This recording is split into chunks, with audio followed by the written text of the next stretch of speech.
Hey folks, this is JR with DIY Prepper. Welcome to the channel. While there's always conflict in our world, over the past couple years, things have gotten much worse. For the first time in decades, major world powers are fighting themselves on opposing sides of wars, and more of that could be on the horizon. And while these conflicts haven't involved major powers fighting each other directly, that could happen eventually, and if that were to happen, we'd be dealing with something that humanity has feared for nearly the past 80 years, World War III. This is something that a lot of people and governments around the world are taking very seriously. So today we're going to talk about these conflicts and other factors that could contribute to a potential Third World War and how close we are to that. When it comes to the major players that would potentially be involved in World War III, you're looking at the United States, other NATO members, and other allies on one side, and Russia, China, North Korea, Iran, and their allies on the other. For decades, Western nations such as the US and UK have heavily influenced global economics and geopolitics. This has caused resentment in nations like Russia and China, and they've been spending a significant amount of time and resources trying to diminish that influence. BRICS, which is an economic alliance between China, Russia, and other nations with developing economies, started forming in 2006 and has grown to 11 countries as of 2024. Its purpose is to counter the political and economic power of Western nations. However, it's important to understand that it isn't a military alliance. For example, Brazil has tried to stay neutral when it comes to the war in Ukraine. Brazil's president called the invasion a violation of Ukraine's territorial integrity, but also slammed the US and other Western nations for providing weapons to Ukraine. Then India has had a long history of issues with China when it comes to border disputes, and it, along with South Africa, are part of the Commonwealth. So at the end of the day, if China and Russia decide to go full idiot on everybody, it's not likely that all the members of BRICS would join in with them militarily. But even though BRICS isn't a military alliance, it does show economic tensions between powerful Western nations and those with developing economies, along with a desire from Russia and China to tip the balance of power in their favor by positioning themselves as an alternative. Then, aside from economic issues, there are present or potential conflicts that involve China, Russia, and their allies. Probably the largest current conflict that can contribute to World War III is the Russian invasion of Ukraine. This has been going on for around 2.5 years now, and it's been a slow and grueling war of attrition. It's essentially a meat grinder where both sides make very little progress at a very high cost of life. While Ukraine has done a much better job defending themselves than what was expected before the war began, Russia still has a massive advantage when it comes to manpower. I mean, its population is almost 4 times larger than that of Ukraine, and that's important in this sort of drawn-out, high-casualty conflict. The biggest advantage that Ukraine has, though, is advanced weapon systems provided by Western nations, including the F-16, which has just entered combat. If the presence of this fighter jet has a big impact on that war, Russia will obviously blame the West for this. That's where the jets came from and where Ukrainian pilots were trained to use them. And if things start to go downhill for the Russians, tensions between them and the West are going to get a whole lot worse than they are now. But it's also important to understand that Russia's territorial ambitions don't stop at Ukraine. Vladimir Putin has stated that his goal is to restore the Russian Empire as it existed prior to 1917. This includes territory that comprises modern-day Estonia, Latvia, and Lithuania, all of which are now NATO members. If Russia were to invade those or other member states like Poland, Article 5 would be invoked, and all of NATO, including the United States, would be bound by that agreement to intervene directly against Russia. It wouldn't be like Ukraine, where they can just send beans, bullets, and band-aids. NATO members would be obligated to put boots on the ground to fight the Russians and their allies directly. Now, if that were to happen, there's a very good chance that Russian conventional forces wouldn't really fare all that well against NATO's. Even in the hands of smaller Ukrainian forces, Western weapons have caused significant problems for Russian personnel, armor, and even naval and air force assets. Also, many of NATO's most advanced weapon systems, including the F-35, haven't even been directly involved in that conflict, and a lot of the weapons that were sent were previous models that were going to be phased out anyway.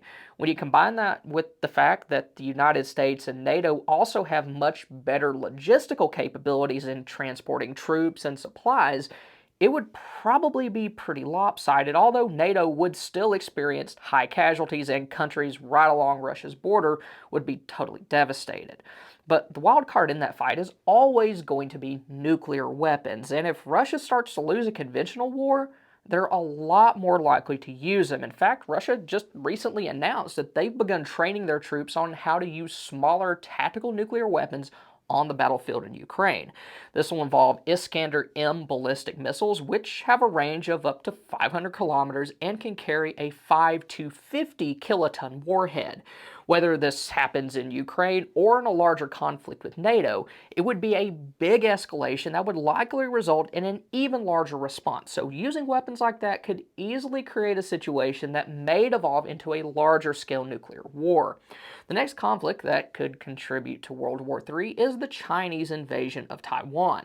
This, of course, hasn't happened yet, but if it did, it would be much more likely to draw the United States and its allies into direct conflict with China than the Ukraine invasion was to bring them into conflict with Russia. China has long claimed Taiwan as part of its territory under its One China principle, and its leader Xi Jinping has made reunification of the two a major goal. However, Taiwan's leadership and most of its people oppose that since they're a democratic country with their own national identity, and neither of those would fly if Taiwan was under the control of the Chinese Communist Party, or CCP. So the chances of reunification happening diplomatically, where everybody gets in a big circle singing Dahu Dore, isn't likely, and because that's the case, Xi and the CCP have decided to look into military avenues to accomplish this.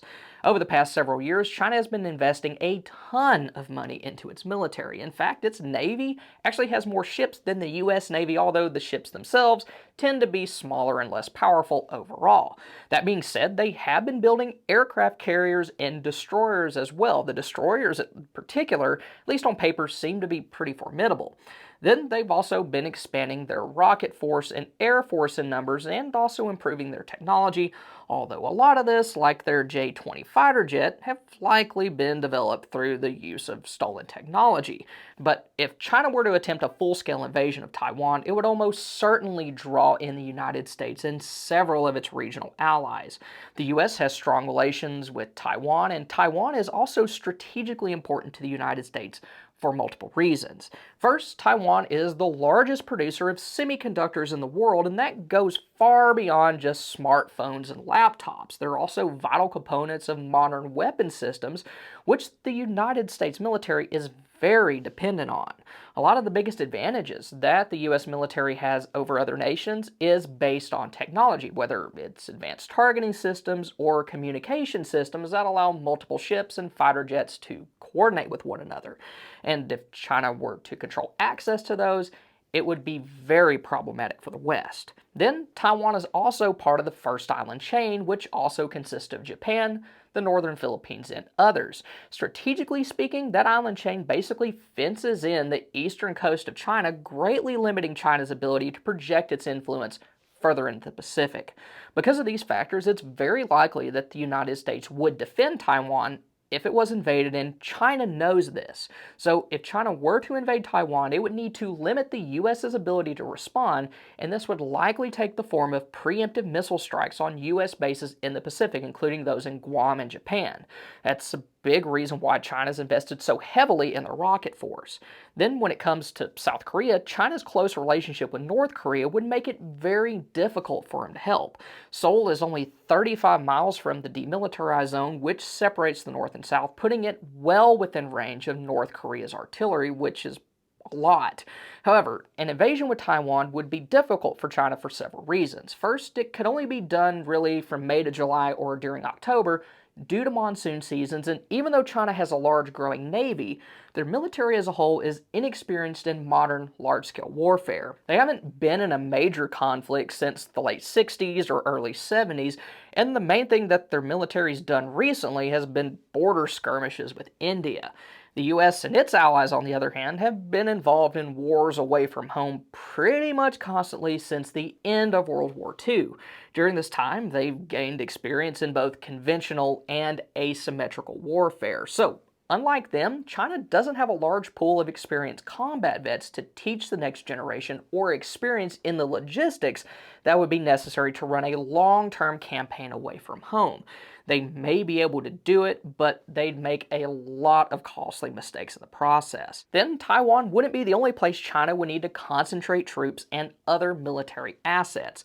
Currently, China imports around 59% of its oil supply, and around 80% of those imports travel through the Indian Ocean. Now, in the South China Sea, China's Navy would be able to do a pretty good job of protecting their oil tankers, but in the Indian Ocean, that would be incredibly difficult. The United States Navy has a strong presence there, and one of their first moves would be to shut down the Malacca Strait. Unfortunately for China, its areas with the least energy security are those on the East Coast, which is where most of its major cities are, and where oil would be needed to fight a war against Taiwan. The next conflict that could contribute to World War III involves that between Israel, Iran, and other countries in the Middle East.